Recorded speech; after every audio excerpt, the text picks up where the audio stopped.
4.3 offers received by a home seller on average. 4.3. That's 4.3 offers submitted by 4.3 different families or persons on average for the entire country. That is absolutely staggering.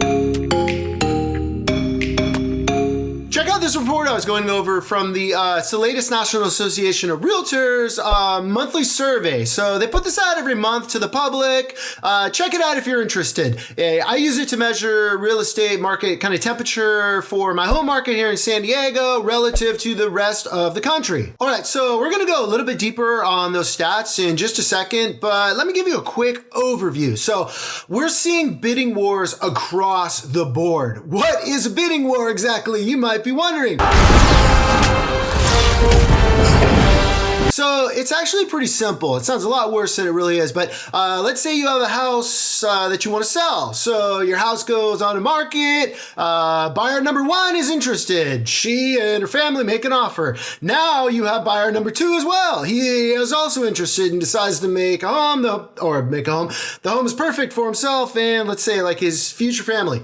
Then along comes buyer C. Buyer's an investor and thinks this will make an excellent rental investment to add to her portfolio.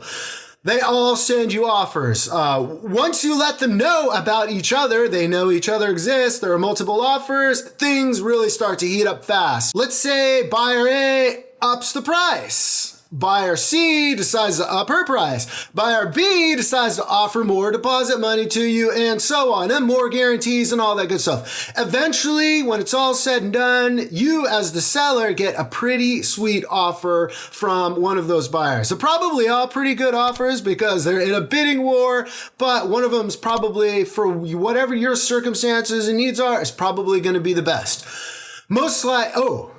And not to forget, most likely for a dollar amount more than you were asking, a lot more. One buyer wins the war and the other two move on to the next bidding war. So why are homes getting so many offers in the first place?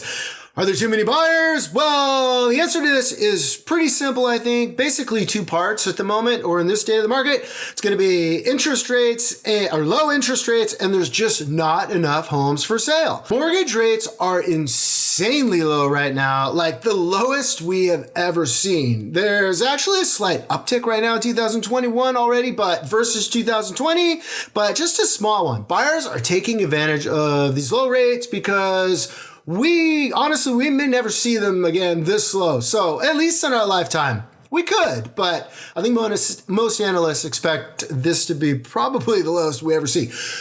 There is a massive home shortage right now as well. So several reasons for this. I think a big part of this is not as many sellers are willing to put their house on market right now because who wants a bunch of buyers touring through your home during a worldwide pandemic? Understandable.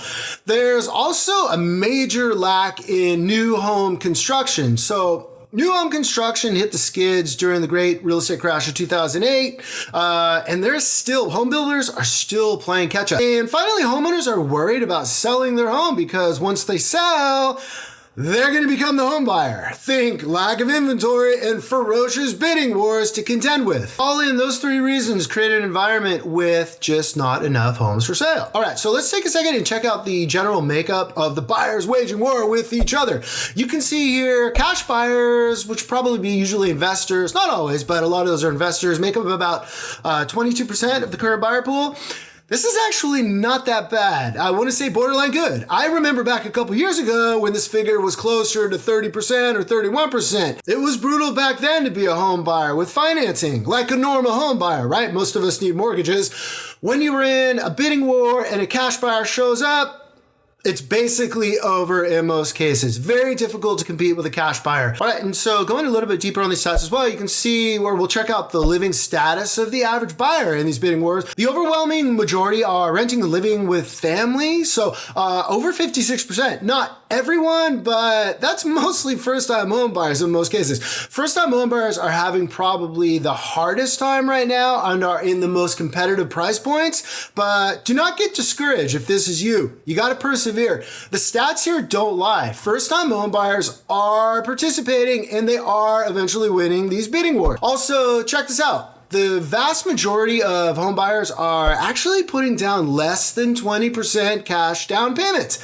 That's a huge myth in real estate. I see it all the time. You don't always need to put down 20%. Lots of the loans are 10%, 5%, or even 0%. By the way, again, these are not the shady loans from the early 2000s. These buyers are usually rock solid, fully qualified, and with low default risk. That's another whole video I'm working on, so be on the lookout for that. All in, if you're in the market to buy a home or thinking about it, don't be too discouraged by the bidding wars of the multiple offers that are happening right now. It might take you a few shots in some cases. You might get lucky too. You might get the first one, but ultimately, you will be successful if you just keep at it. If you're thinking about hopping into the real estate market, don't let the term bidding wars scare you away. They are actually pretty easy to navigate and win if you're working with the right real estate agent and if you want to win. So that's all I've got for you today. I'm your man Wesley Guest. Be on the lookout for my next video. I put out new videos at least once a week, usually more. And don't forget to let me know in the comments what you think. If you disagree on my take on bidding wars, let me have it. I love it. I love it all. All comments, good and bad. And don't forget to subscribe and smash that like button if you found this content useful or entertaining. Have an amazing day, and I will see you on the next one. Oh, and before I forget, this video right here, YouTube is actually recommending this video to you. So their algorithm is pretty strong. They usually are pretty right. I know they've got me pretty much pegged. So check this video out. All right, guys. Have a good one.